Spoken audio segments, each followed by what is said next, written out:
За, сайн байцгаана уу? Энэ телевизийн басгаар орж ирэхэд дандаа сүрдмээр хэрнээ дулаахан гоё байдаг. Тэгээд би яг одоо бас тийм уур амьсгалтайгаар энд зогсож байна. За, наадмын зохион байгуулагчид над руу уцтаад 2 хоногийн өмнө үзэгчийн хувьар чи ер нь олон нийтийн телевизийн талаар юу бодож байгаагаа хуваалцаач гэсэн. Тэгээд би бодлоо л доо би бол одоо нэвтрүүлгийн агуулгын талаар юм уу, чанарын талаар бол надад ярих юм байхгүй. Зөвхөн сүүлийн үед тулгарч байгаа нэг сорил байгаа. Энэ бол олон нийтийн телевизэд итгэх итгэлийг бид нар нэмэгдүүлэх чиглэлээр юу хийж болох юм бэ гэдэг энэ дотор бодогдоод яваад идэг нэг санаагаа хуваалцъя гэж бодсон юм. Тэгээ өнөөдөр бол салбарын өрсөлдөөн улам бүр ширүүсэж байгаа. Технологи улам сайжирч байгаа.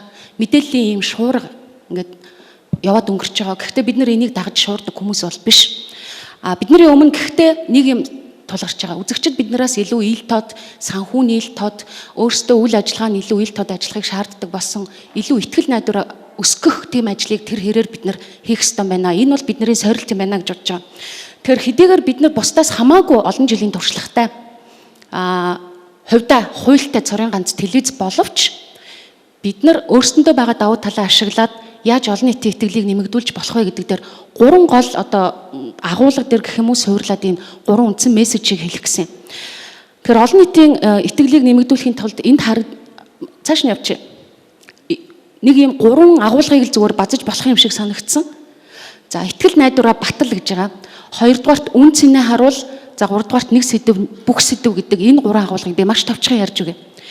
2015 онд Америкт бид нар Монголын үндэсний олон нийтийн телевизийн MM агентлагийн Америкийн PBS буюу олон нийтийн телевизэд төсөл бичиж өгсөн. Бид нарт явж танаа үйл ажиллагаатай танилцъя гэд.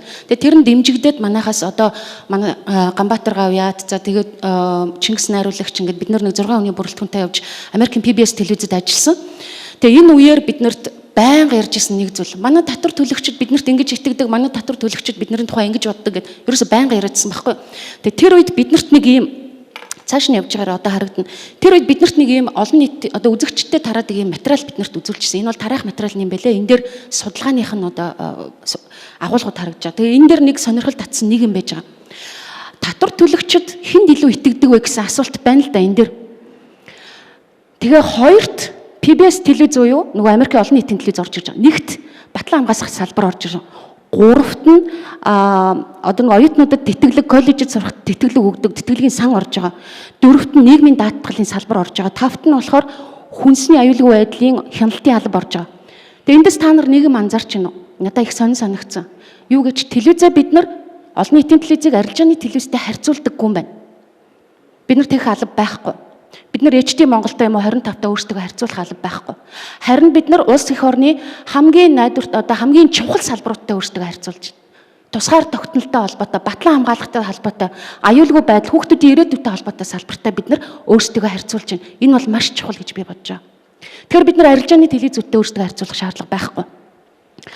Ямар салбартаа ямар хэмжээнд бүгдээрээ өөрсдөө харьцуулж цаашдаа олон нийт рүү сурчлагаа хийх вэ гэдэг дээр та бүхэн маань бас эндээс санаа аваасаа гэж ингэж бодсон. За, дараагийнх дээр нь үн цэнэ харуул гэж байгаа. За, үн цэн гэдэг дээр бид нар ингэдэг бидний хувьд хэн үн цэнтэй вэ гэдгийг харуулъя гэж байгаа. Одоо бид нар нэг юм та нар ямар ажил хийдгийг юу үзүүлдгийг гэхээр бид нар хуулинд заасан ажиллал хийдэг штэ гэдэг тийм. Гэхдээ энэ хариулт бол маш сул. Энэ бол бидний алдаа. Харин бид нар юу гэж хариулах ёстой гэхээр бид нар үн цэн бүтээд юмаа гэж хариулмаар байна. Яагаад гэвэл бид нар тэгдэг байхгүй юу? Одоо хуулийн дээр ингэдэг хэний тухай үзүүлэх ёстой гэхээр хөгжлийн бэрхшээлтэй иргэд, хүүхдүүд, эмэгтэйчүүд нөгөө нэг янз бүрийн бүлэгтэй, янз бүрийн соёл одоо угсаатны бүлэг ингээд бид нар хуулиар хүлээсэн үүрэгтэй шүү дээ. Энийгээ бид нар зүгээр л хуулиар хүлээсэн ажиллаа хийж гэнэ гэж боддог. Үгүй бид нар үн цэн бүтээж байгаа байхгүй юу? Хэний тухай үзүүлж гэнэ гэдэг чинь тэр хүнийг та миний хувьд ийм үн цэнтэй шүү гэдгийг батлан харуулж байна л гэсэн үг. Бид нар нэг хүний тухай, энгийн иргэний тухай үзүүлдэг тийм. Би нэг жишээ хэлье. Саяхан хэдэн жилийн өмнө би нэг судалгаа харсан юм. Монголын хэвлэл мэдээллийн хэрэгсэл хэдхэн гэр бүлийн нийтдээ 300 хүний тухай үзүүлж байна гэдэг судалгаа харсан. Би энэ судалгааг хараад энэ манай олон нийтийн телевизийг хамруулаагүй байна гэж би бодсон. Хэрвээ манайхыг хамруулсан бол шал өөр одоо дүр зураг гарах байсан. Жишээлбэл шинэ жил болохоор арилжааны телевизүүд хошин шогчдоор юм уу улс төрчдөр урлагийнхнаар бүтсэн хөтөлбөр хийдэг те. Манайх хилийн застаа дээр очиж хэлчихэд шинжилгээ яаж тэмдэглэж байгааг, хөвсгөлд очиж цаатнууд яаж шинжилгээ тэмдэглэж байгааг үзүүлдэг те. Би нэвтрүүлгийг үзээд маш их баярлсан. Энэ хэн хийсэн бэ? Би бүр баяр хүргэмээр санагдсан. Энэ бидний үн цэн багхгүй юу? Бид нар энийг үзүүлж байгаа учраас тэнд очиж тэр хүмүүсийн тухай үзүүлж байгаа учраас энэ бол бидний үнц нь. Тэгэхээр энийгээ бид нар ярмаар байна. Энийгээ бид нар үнц нь гэж хэлмээр байна. Үнц нь тодруулмаар байна. Хөгжлийн бэрхшээлтэй иргэдийн тухай нэвтрүүлэг хийсэн. Яаж тэд нар амьдралын төлөө тэмцэж байгааг харуулсан. Энэ бол маш гайхамшигтай нэвтрүүлэг байсан. Энэ бидний үнц нь баггүй юу?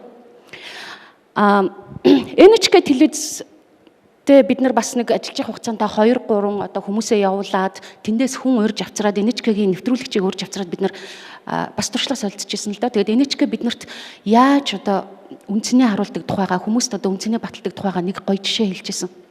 Тэгээд юу гэж хэлсэн гэхээр тэдний нэг хөтлөгч одоо компанид ажил хийд юм байна л да. Үзэгчд рүүгээ хандсан те. Жишээлбэл бид нар хийдэг чинь үзэгч юуны уулзалт гэдэг үзэгчийн уулзалт тэл уулзалт ч үлээ за тийм. Тэд нар тэр энийг аяг баятайхан байдлаар хийд юм байна. Яадаг вэ гэхээр жишээлбэл гантгмаа нэг айлын хаалга тогшоод сайн байна уу гэж зогсож их юм байна. Тэнгууд нөгөө айл чи шоконд орно шүү дээ. Өө мань телевизээр гардаг гантгаа явж ин за хоор тэгээ гантгаа камер дагуулж яваад ороод за би танд үндэсний олон нийтийн телевиз яагаад үнцэнтэй байдаг тухай өөрөө тайлбарлах гэж ирлээ. Би танад орж болох уу? Яагаад та сар болгон 1100 төгрөг одоо хэдэн төгрөг байгаа вэ?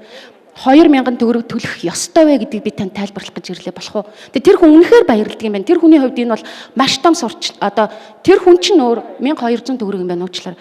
Тэгэхээр энэ айлд хурж би танад ирж би одоо та миний хувьд үнцэнтэй татвар төлөгч учраас би танад ирж байна гэдгийг харуулад энүүгээр шторк хийгээд сошиалар юм уу юугаараа байдгийг явуулаад энэ бол өнөөдөр яг сошиалд таарсан гоё юм контент болох байхгүй юу. Тэр би энийг зөвлөж байгаа. Ер нь бол энэ сурчлагаа би түрүүн санал нэгвэн. Бид нар нэмж юм хийх шаардлагагүй. Бид нар арилжааны телевизтэй уралдаад янз бүрийн юм хийх шаардлагагүй. Бид нар хийж байгаа юм аа л хийн. Харин хамгийн гол нь энийгээ яаж хүмүүст хүргэх үү гэдэг маань л чухал болчиход байгаа. Яаж энийгээ сурчлах вэ? Бид нар гайхалтай юмуд хийдэг байхгүй юу? Тэгэхээр зүгээр л нэг удаа үзүүлэл өнгөрөөчөөд байна. За дараагийнх нь нэг сэдв бүх сэдв гэдэг дээр би нэг энийг юу гэж ямар сонин томьёол вэ гэдэг дээр би одоо тайлбарлая. Уржигдэрхэн би нэг нэвтрүүлэг үзлээ. Нэгдсэн үндэсний байгууллагын 60 жилийн зориулсан нэвтрүүлэг. Тэр нэгдсэн үндэсний байгууллагт Монгол улс илсэн тэр үйл явдал бол үнэхээр гайхалтай үйл явдал шүү.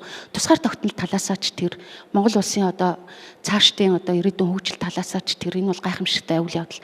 Гэтэл энэ үйл явдлын тухай ганцхан үндэсний олон нийтийн телевиз бүрэн хэмжээний нэвтрүүлэг үзүүлсэн. Энэ бол маш сайн нэвтрүүлэг байсан. Би хийсэн хүмүүст нь баяр хүргэмээр байна. Энэ нэвтрүүлэг дотор үндэсний телевиз л үнэхээр энэ нэвтрүүлэг дотор тусгаар тогтнолыг, гадаад харилцааг, уран яруу монгол хэлийг, түүхийг ингэж үзүүлж чадна. Үндэсний телевиз ганцхан энэ үйл явдалд хүрсэн тэр гоё архивыг үзүүлж чадах байсан баг. Тэр 4-5 ерөнхийлөгчийг нэг дор суулгаад яриулж чадсан баг. Тэгэхээр энэ бол бидний нэг сэдв, бүх сэдв гэдэг зүйл байхгүй юу? Би бол тэгж боддог. Үндэсний телевиз юу үзүүлдэг юм бэ? Юу ч үзүүлдэг штэ гэсний эсрэг тайлбар нь энэ.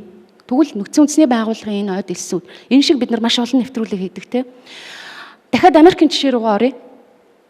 Бид нар нөгөө Америкт явж илаа шүү дээ түрүүн 2015 онд манай нөгөө MM-ийнхэн. Тэгээ бид нар явж байхдаа гудамжинд хүмүүсээс ингээ ярьцлага авсан.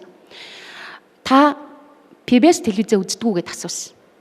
Тэгээ хэд хэдэн хүнээс асуусны дараа бид нар ер нь буруу асуулт асуугаад ингээ хоорондоо ярилцсан. Яагаад гэвэл та үздэг үү гэж асуух хэрэггүй юм билээ. Харин та татвараа яагаад төлдөг вэ гэж асуух хэрэгтэй юм билээ. Тэгэд үзэгчд Америкийн үзэгчд биднэрт ингэж хариулжсэн. Зарим нь би үздэг гэж хариулсан, зарим нь үгүй би үздэггүй гэхдээ манай хүүхд үзэд дим билээ. Зарим нь болохоор ээж цагаагаар мэдээгээ хардаг юм билээ. Манай аав мэдээ үздэг юм билээ гэдэг аахгүй юу. Тэгэхээр заавал тэр өрх дотор татвар төлөх шалтгаан байж л таараа байгаа. Тэг бид нар та үздэггүй гэж асуух биш. Та яагаад татвараа төлдөг вэ гэж асуух хэрэгтэй юм билээ. Судалгаа. Энийгээ бид нар олон нийт рүү танилцуулах хэрэгтэй юм билээ. Та нар харж байна уу? Ийм учраас татварыг төлж байна. Энэ Америкийн нөгөө нэг түрүүн бид нар тараасан сурчлагын дээр ингэж хариулсан байна. Чухал асуудлыг үзүүлэхдээ PBS лидер шүү гэдэг дүгнэлтэн төрсөн асуулт хариулт байна. Жишээлбэл урлаг соёлд нэвтрэх боломж 58%, үзэгчдийн 58%, бичиг үсгийн боловсролыг дээшлүүлэхэд тусалдаг 50%, Америкийн түүхийг ойлгоход тусалдаг 48%. Манайх энэс нэг зөрөхгүй баха ийм тоо тий. Шинжлэх ухаан технологиг ойлгоход тусалдаг 47%. Америкийн угсаатны болон соёлын ялгаатай хүмүүсийн талаар мэдээлэл авахд тусалдаг 43%. Манай тооч бас энэс зөрөхгүй гэж бодож байна. Тэгэхээр бид нар энэ юмнуудаа асуултаа зөв асуугаад энэ чиглэлээрээ бид нар судлаач нь өөрөө сурчлагаа болж байгаа байхгүй. Тэгээд бид нар сошиал маркетингаа сайн хийгээд ингээ явах юм бол одоо бид нар нэг ийм сорилтоо тулгарчаад байгаа. Санаатай юм уу, санамсаргүй юм уу мэдэхгүй олон нийтийн телевизийг үнгүүдүүлэх, хүчгүүдүүлэх, дотроос нь задлах, улс төрчдийн хувьд буруу ойлголтыг өгөх, татвар төлөгчдийн буруу ойлголт өгөх, тэгж жагаад хувьчилж авах үзэл санаа цаагуурчин тийм санаархал яваад байна. Тэг бид нар энэ дээр хизээч бууж өгч болохгүй. Бидний хамгийн том хамгаалт бол олон нийтийн итгэлийг нэмэгдүүлэх энэ хамгаалт юм шүү гэж ингэж хэлэх гэсэн. NHK-гийн тэр нөгөө манад ирсэн нэвтрүүлэгч ингэж хэлж ирсэн. За яг би бол татвар ингээд маш олон жилийн судалгаа хийж байна. Тэг хүмүүс нэг сони юм хариулдаг.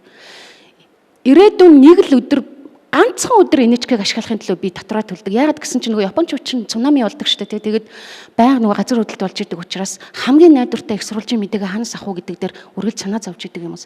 Тэгээд газар хөдлөлт болонгууд ерөөсөө л NHK-гээс л одоо мэдээгээ аавна. Тэгэхээр NHK хамгийн л одоо үнэн бодиттой мэдээллийг өгнө. Гараад гүөх юм уу, гэртээ 50 байж ах юм уу гэдгийг өгнө. Тэгэхээр энэ өдөр хизээч болж магадгүй. Хизээ нэгэн өдөр. Тэгэхээр тэр өдөр ирээдүйд болчих ч магадгүй, болохгүй ч байж магадгүй. Би тэр өдөр NHK-гийн мэдээнд итгэлтэй байхын тулд өнөөдөр дотроо төлж байгаа юм л гэж байгаа. Тэр энтэй адилхан ийм одоо сурчлага гэх юм уу, олон нийтийн телевиз танд хэрэгтэй бодтой хамгийн үнэн одоо энэ юм чинь бид нар өнөөдрийн хүртэл бий болголоо шүү гэдэг. Энэ л юмаа бид нар хүмүүст ойлгох хэрэгтэй юм шиг үл. За тэгэд болцсон байх шиг үн тэ. За баярлалаа. Тэгээ би өнөөдөр та бүхэнд бас энэ шагнал авж байгаа хүмүүстээ баяр хүргэе.